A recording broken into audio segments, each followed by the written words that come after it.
It ain't always black and white. This is Talk Junkie, and I'm Justin Perkins. Things aren't always black and white, or it's as plain as black and white. I heard the other day the expression used within a couple minutes of each other, within probably 20 minutes of those two expressions. I actually heard the statement, it ain't always black and white. And I heard the statement, it's as simple as black and white. Two different things mean different things. The one that I guess I'm more drawn to is it ain't always black and white. And that is to say, it's not always a simple issue or a simple problem. It's not always about right and wrong. You see, a lot of our problems that we deal with daily, we approach looking for an issue that is black and white, an issue that is right or wrong. 90% of life is lived and experienced in that gray area, that mixture between right and wrong. And it's a very large area. We feel like we're entitled to what we perceive to be the right way of doing something, or the correct way, or the correct process.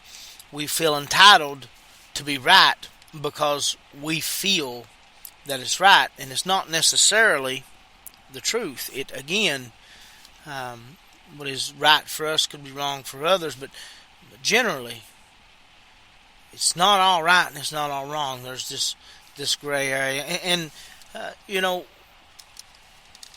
we're manipulated by that in a lot of ways as well. Politicians will manipulate you in that way.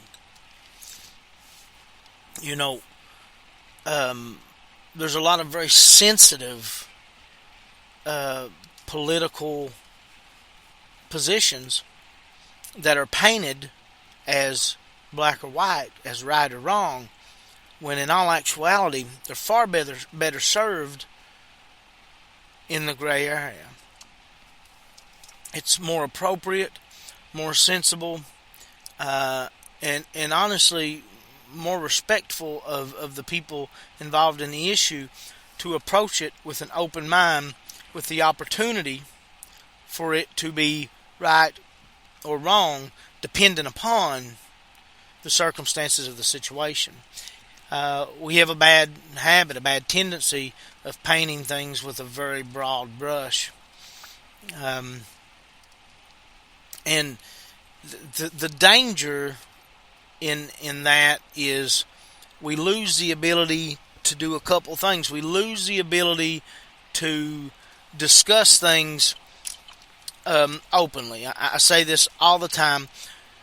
It's not a discussion if you are not sitting there open to the possibility that you are wrong and open to the possibility of having your mind changed.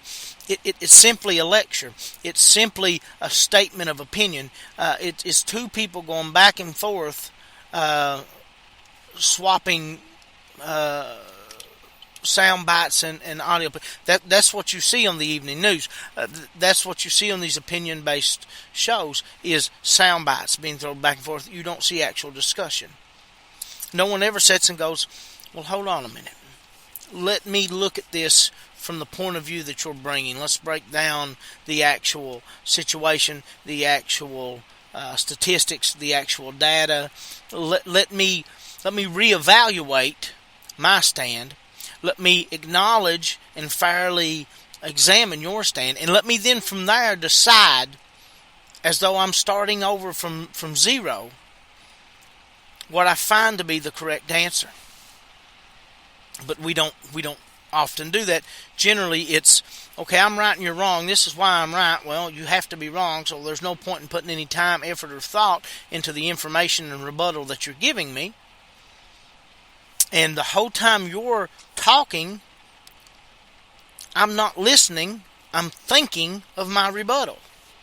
If I'm thinking of my rebuttal instead of listening, we're not having a conversation.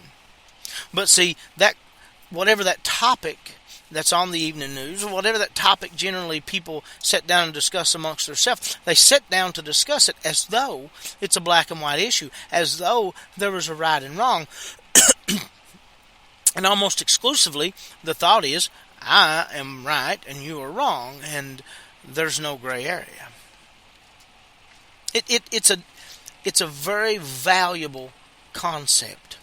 The gray area is the most valuable concept. You see, it allows for consideration. It allows for examination of fact. It allows for a recognizing of ideas not your own. You cannot get that from a right and wrong conversation. That's not to say you can't sit down and have a conversation where you feel one way and somebody feels the other way. That is completely and totally possible.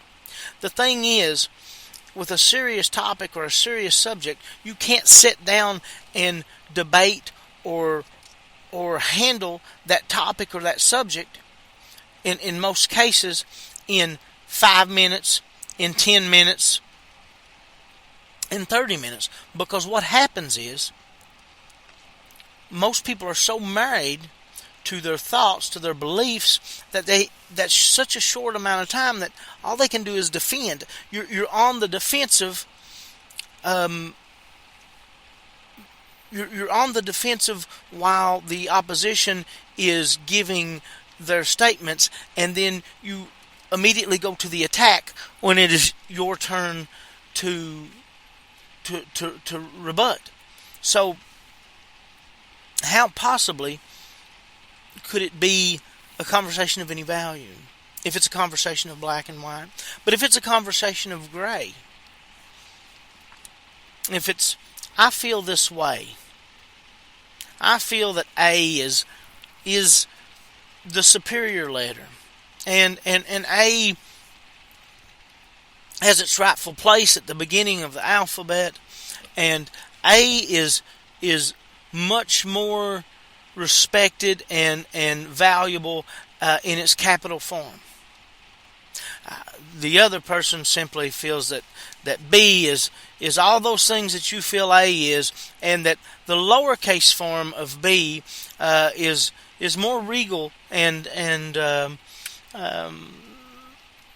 important than the uppercase pompous A that you're touting as this wonderful thing. Now, it's hard to wrap your mind around that because of the type of conversation, but understand those two standpoints. And if approached with those two, if that conversation is approached from that standpoint, then all you can do if you're the A guy is sit and defend A and possibly attack B, because, see, if your conversation is weak, then you'll launch a weak attack against anybody that's in an adversarial role in the conversation to you.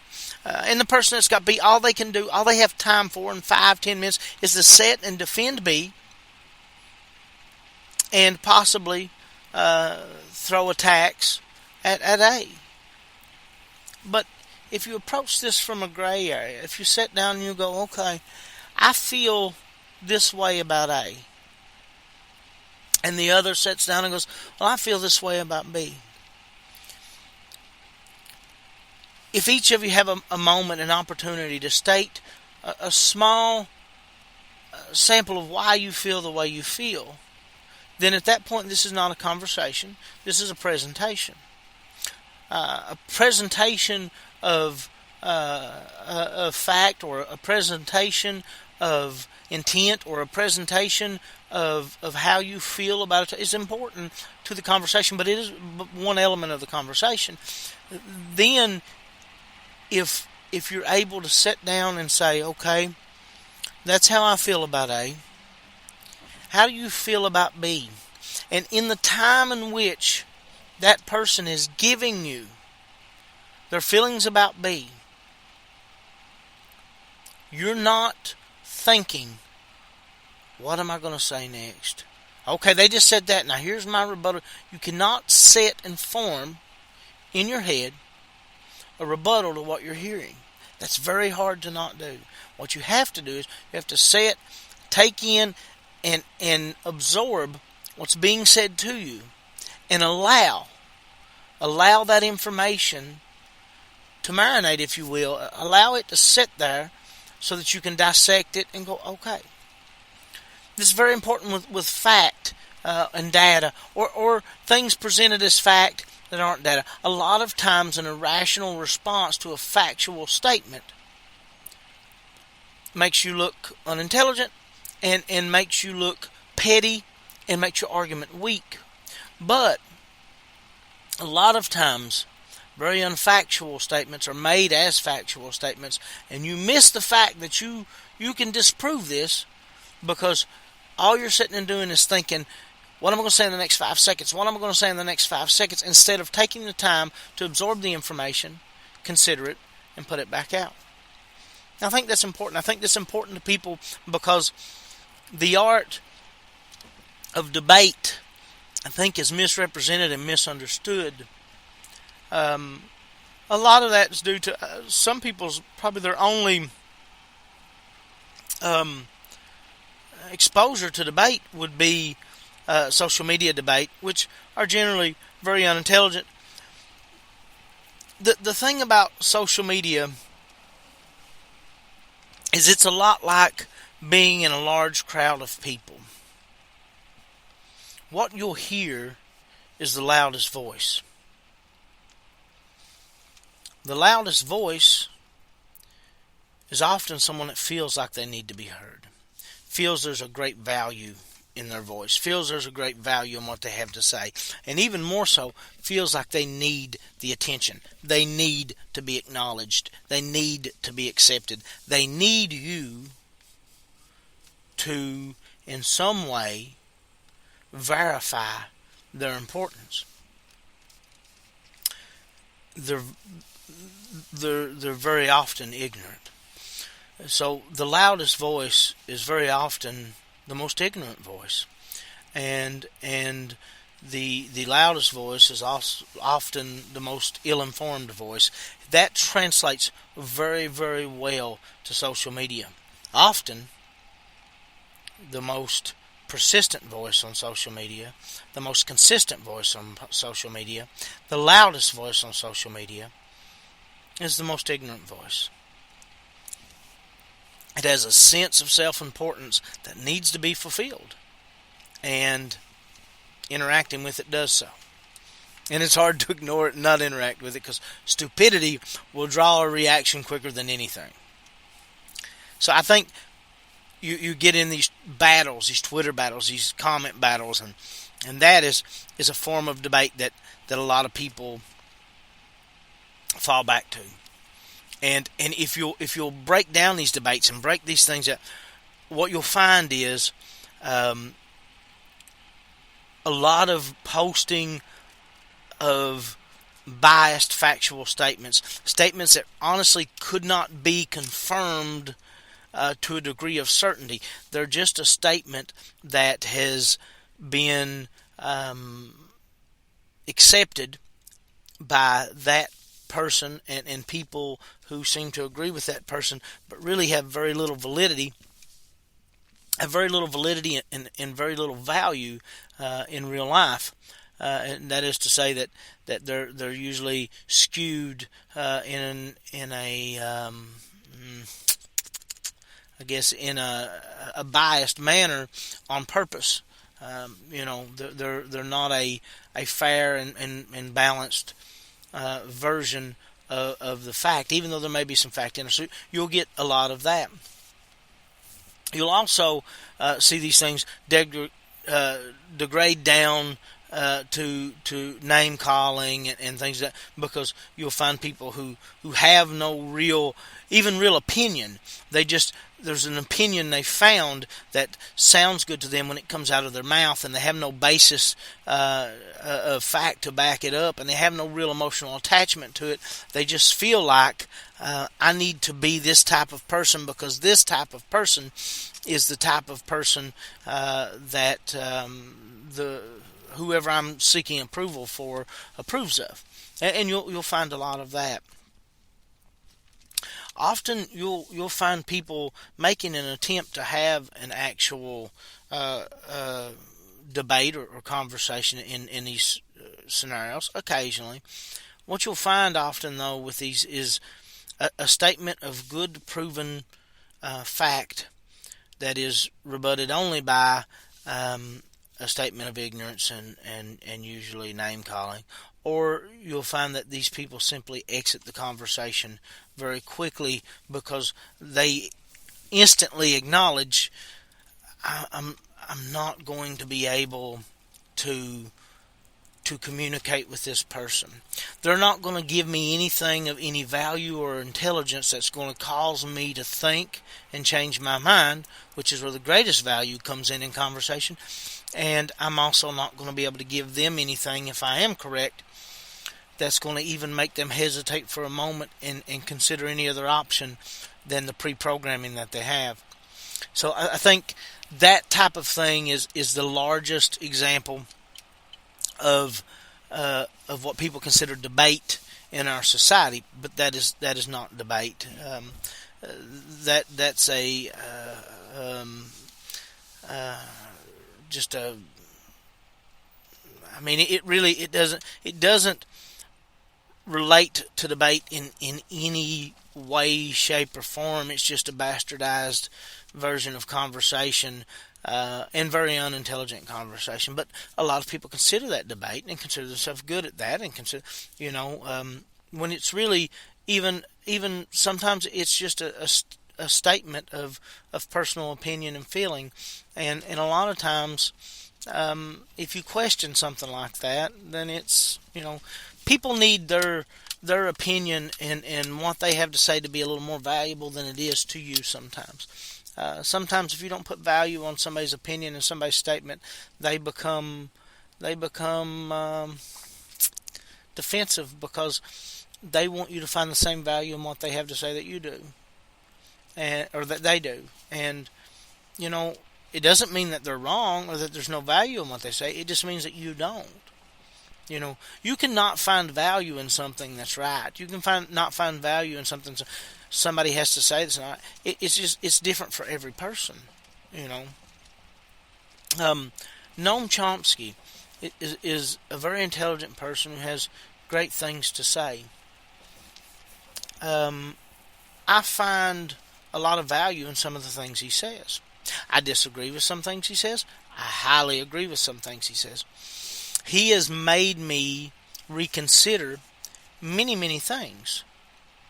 You understand, that I had preconceived notions about, but I took the time to listen, and I took the time to understand who he was.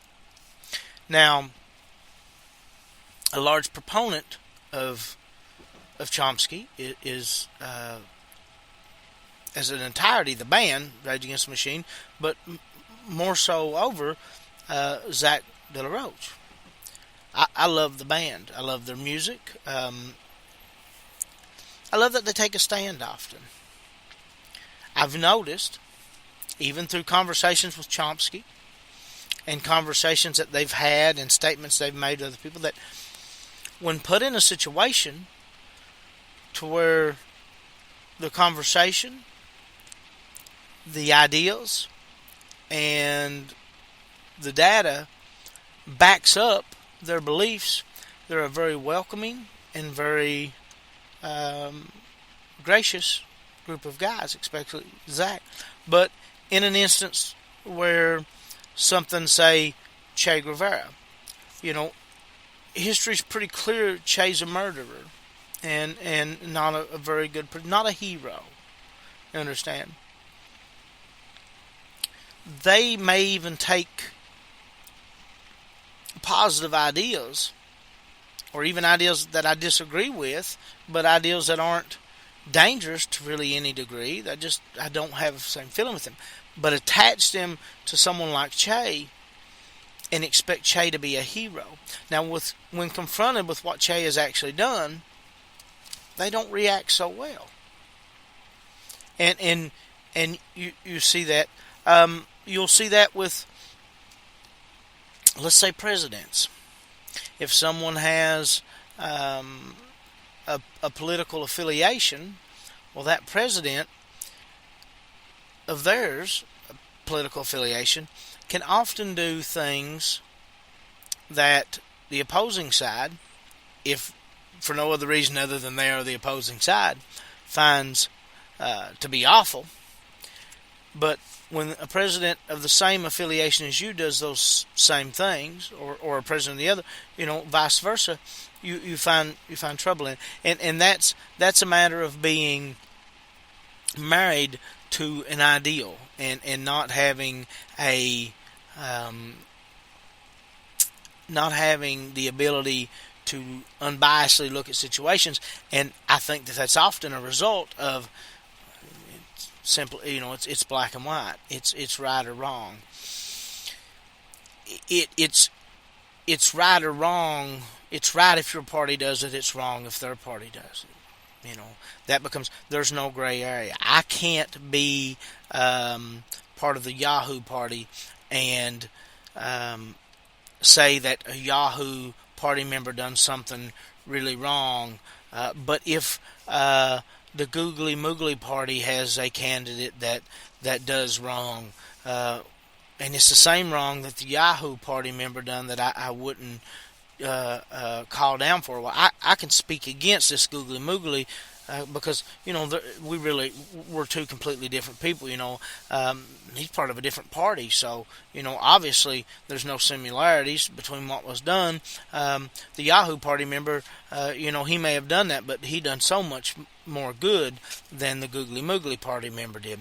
See, that's making it as simple as black and white in a very personalized way, a way that says anything that my group does is good, anything that your group does is wrong, and if my group does something your group done that I considered wrong, I will not consider it wrong, because it's black and white. It's right and wrong. It's right for my party. And that's a very personalized way of looking at it. If you want to look at it on a grand scale, if you want to look at it on something that is more universal, it's harder to point those things out. But let's look at it like this. Let's look at this is a very touchy issue, and this is one of those things that I'll get backlash from both sides on this, because to discuss something like this in a gray area is very, very no. You have to be black and white on this. You can't be gray. I'm fixing to get gray on you right here, and people won't like that. Let's look at abortion. Politically, you have two trains of thought. You have abortion is clearly murder, and you have abortion is clearly a freedom of choice. Okay, so that's on a grand scale. That's how this shapes out. It's black and white. It is either purely wrong or it is either purely right. There's no in between. Now, if you throw in, okay, you've got a 13-year-old girl raped by a monster. That's, say, her father. And this pregnancy can damage her. It can damage her body. There's serious medical concerns, and there's serious concerns about the mental. And it's caught within the first week, 2 weeks of pregnancy. Are you still? I know some people are, but no matter what, you'll never get certain people off those two main points. But see, now you get into a gray area. If that's your daughter, if that's your situation, how strong are you on the black and white? So it starts to get a little gray. And so this can't that situation can't be presented in the black and white. If you've got a woman, she's had 14 abortions. She purposely gets pregnant, proudly, openly, purposely gets pregnant. Purposely waits until she's almost at the maximum limit before that you can have an abortion by law, and goes and has an abortion so that she can brag about having the abortion. Is that clearly her choice? Is she clearly doing this as the right thing? Because, so this is late term. You know, there's very little scientific debate over when life begins. So, there may be some scientific debate over when we become conscious or we become a person, but when something's actually living, there's no debate to that. That's an ignorant statement that keeps you in the black and white category. But now you're into something gray. Is this a criminal activity to do this? Is this excessive and absurd and outside the law? See, that becomes a gray area, and that doesn't work well with this black and white area that we want to stay in, so you push that to the side. Now, you've got a mother of 3. Father was killed, no longer living. He died before. Say the mother has 3 children. She becomes pregnant again by the father. The father's a fireman, killed in a house fire. There comes some serious complications in the pregnancy, and about 3 weeks into the pregnancy, a month into the pregnancy, this woman with very small kids, none older than 9, 3 of them, no husband, no real family to speak of. We feel that there's a high probability, a 90% probability, of losing her and the baby. Or at least of losing her and leaving these 3 children motherless and a newborn child possibly motherless. Is it a black and white issue then? If the husband's still alive, and that's the mother of your children, is that still black and white? You understand? I mean, if you have someone who makes poor decisions consistently, makes poor decisions, and consistently gets pregnant and uses abortion like birth control, is that a black and white issue? Does that fit into that black and white issue? I'd say that's a very gray issue. If you have a woman, she's pregnant with a child, the doctors say there is almost 0% chance that the child will go full term, and that the damage to this woman at attempting to let the child go full term, a child that most definitely you will lose, that the damage to her body is irreparable. Is that a black and white issue? No, it's very gray.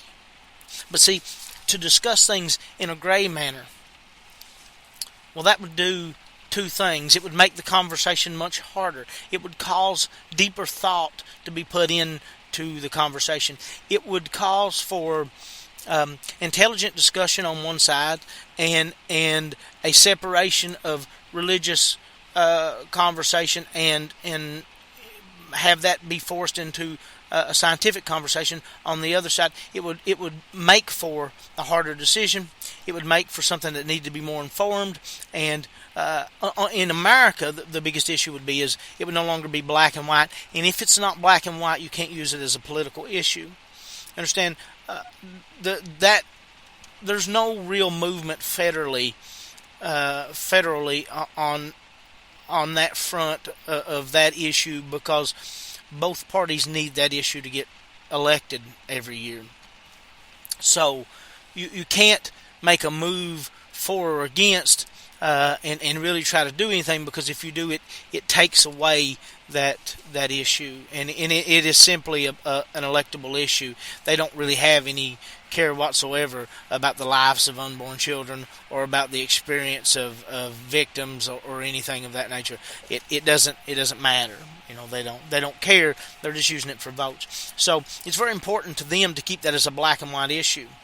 But, if we wanted to approach this in an intelligent manner, as intelligent people, as an intelligent society, we'd have to approach it as the very gray issue that it is. We have that problem as people, that we're afraid to look at things we don't agree with, to look at things that we don't understand. And we're very quick to take imposed labels and preconceived notions if they're comfortable to our black and white scenario, and adopt those because they're easier than kind of exploring our own personal opinions and exploring the actual topics. It becomes easier. And again, I picked a very controversial topic to use as an example. There's people that will never see that any other way than black and white. There's people that will never see that any other way than murder, and people that will never see that any other way as a woman's choice. And, people say bad things about my statements on that. But I've looked at the situation, and I don't proclaim to be an expert or to have all the answers, but I do know that I can't look at either side and agree with it 100% because it's not a black and white issue. It's a very gray issue. It's something that needs to be set down with some of the greatest minds and discussed and articulated well and represented well and contemplated for a very long time and be given the consideration it deserves. But it's much easier to process. Anything is if it's a black and white issue. Because black and white issues are easier to process. Especially if you're looking at information, because right there it is in black and white. And that's another form of the expression that's dangerous. There it is in black and white. There it is in print. If you read it, it must be true. That's where we're going to go with the next episode. So, again, take a topic, a big topic. It's like a homework assignment. Take a topic that you feel strongly about and that there's a strongly opposed opinion to, a strong opposition opinion to, that really they're a matter of right and wrong to you. It doesn't matter how anybody, but to you it's a matter of right and wrong. Take that and try to break it down and look at it inside and determine if there's a gray area. And if you really try to be understanding, you really try, even if you don't agree, but you try to be understanding, could your mind be changed? And if not, if your mind couldn't be changed, could you at least acknowledge the gray area? Or could you at least acknowledge the other point of view? If you can at least acknowledge the other point of view and you still really feel strongly about your side, but you see some value in the other point of view, then that is almost